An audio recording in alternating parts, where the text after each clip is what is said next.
ಕನ್ನಡದಲ್ಲಿ ಎಂಡೋಸಲ್ಫಾನ್ ಭೂತ ಮತ್ತೆ ಕಾಣಿಸಿಕೊಂಡಿದೆ. ಜಿಲ್ಲಾ ಆರೋಗ್ಯ ಇಲಾಖೆಯ ಸಮೀಕ್ಷೆಯ ಪ್ರಕಾರ ಉತ್ತರ ಕನ್ನಡದಲ್ಲಿ ಎಂಡೋಸಲ್ಫಾನ್ ಪೀಡಿತರ ಸಂಖ್ಯೆ ಕಳೆದ ಕೆಲವು ವರ್ಷಗಳಿಂದ ಹೆಚ್ಚಾಗಿದೆ.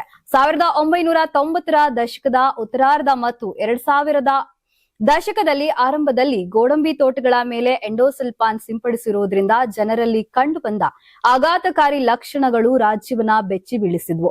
ಹೈಕೋರ್ಟ್ ಆದೇಶ ಹೊರಡಿಸಿದ ನಂತರ ರಾಜ್ಯ ಸರ್ಕಾರ ಪರಿಹಾರ ಪ್ಯಾಕೇಜ್ ಅನ್ನು ಹೊರಡಿಸಿತ್ತು. ಸಂತ್ರಸ್ತರನ್ನು ಗುರುತಿಸಲು, ಅವರಿಗೆ ಪರಿಹಾರ ನೀಡಲು ಮತ್ತು ಆರೋಗ್ಯ ರಕ್ಷಣೆಯನ್ನ ಖಚಿತಪಡಿಸಿಕೊಳ್ಳಲು ಒಂದು ಸಮಿತಿಯನ್ನ ರಚಿಸಲಾಗಿತ್ತು.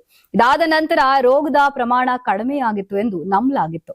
ಆದರೆ ಜನರ ಜೀವನವನ್ನೇ ಹಿಂಡುತ್ತಿದ್ದ ಈ ರೋಗ ಮೂರನೇ ತಲೆಮಾರಿಗೂ ಹಬ್ಬಿದೆ. ಹೊಸದಾಗಿ 543 ಜನರಿಗೆ ಎಂಡೋಸಲ್ಫಾನ್ ಇರುವುದು ಪತ್ತೆಯಾಗಿದೆ. ಅಂಕೋಲಾ, ಭಟ್ಕಳ, ಹೊನ್ನಾವರ, ಕುಮಟಾ, ಶಿರಸಿ ಮತ್ತು ಸಿದ್ದಾಪುರದಲ್ಲಿ ನಡೆಸಿದ ಸಮೀಕ್ಷೆಯಲ್ಲಿ ಕಳೆದ 6 ತಿಂಗಳಲ್ಲಿ 543 ಹೊಸ ಪ್ರಕರಣಗಳು ಪತ್ತೆಯಾಗಿವೆ ಎಂದು ತಿಳಿದು ಬಂದಿದೆ.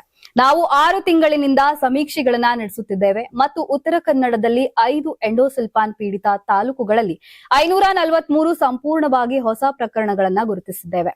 ಪೀಡಿತರಲ್ಲಿ 25 ವರ್ಷಕ್ಕಿಂತ ಕಡಿಮೆ ವಯಸ್ಸಿನ 10 ಜನರು, 25ರಿಂದ 60 ವಯಸ್ಸಿನ 118 ಜನರು ಮತ್ತು 60 ವರ್ಷಕ್ಕಿಂತ ಮೇಲ್ಪಟ್ಟ 418 ಜನರು ಸೇರಿದ್ದಾರೆ ಎಂದು ಉತ್ತರ ಕನ್ನಡ ಜಿಲ್ಲೆಯ ಜಿಲ್ಲಾ ಆರೋಗ್ಯ ಅಧಿಕಾರಿ ಶಂಕರರಾವ್ ಹೇಳಿದ್ದಾರೆ.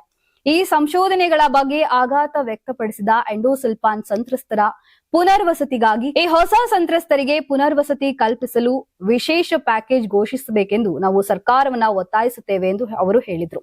ಎಂಡೋಸಲ್ಫಾನ್ ಸಂತ್ರಸ್ತರನ್ನ ಗುರುತಿಸಲು ಹೊಸ ಸಮೀಕ್ಷೆಯನ್ನ ನಡೆಸಲು ಶ್ರಮಿಸಿದ್ದಕ್ಕಾಗಿ ಜಿಲ್ಲಾ ಉಸ್ತುವಾರಿ ಸಚಿವ ಮಂಕಲ್ ವೈದ್ಯ ಅವರಿಗೆ ನಾಯಕ್ ಧನ್ಯವಾದ ಅರ್ಪಿಸಿದರು. 2000ರ ದಶಕದ ಆರಂಭದಲ್ಲಿ ಜಿಲ್ಲೆಯಲ್ಲಿ 1842 ಎಂಡೋಸಲ್ಫಾನ್ ಪೀಡಿತ ಪ್ರಕರಣಗಳು ಪತ್ತೆಯಾಗಿದ್ವು. ಅದರಲ್ಲಿ 249 ಮಂದಿ ಸಾವನ್ನಪ್ಪಿದ್ರು ಮತ್ತು 1554 ಮಂದಿ ಚಿಕಿತ್ಸೆ ಪಡೆಯುತ್ತಿದ್ದಾರೆ ಎಂದು ಮಾಹಿತಿ ನೀಡಿದ್ದಾರೆ. ನೀವು ಸಣ್ಣ ಆಗ್ಬೇಕಲ್ವಾ? ಅದು ಒಂದು ಉತ್ತಮ ಆಹಾರದಿಂದ ಸಣ್ಣ ಆಗ್ಬೇಕಲ್ವಾ? ಪ್ರತಿದಿನ ನಮ್ಮ ಜೀನಿ ಸ್ಲಿಮ್ ನ ಯೂಸ್ ಮಾಡಿ ಯಾವುದೇ ಸೈಡ್ ಎಫೆಕ್ಟ್ ಇಲ್ದಂಗೆ ನೀವು ಸಣ್ಣ ಆಗ್ತೀರಾ.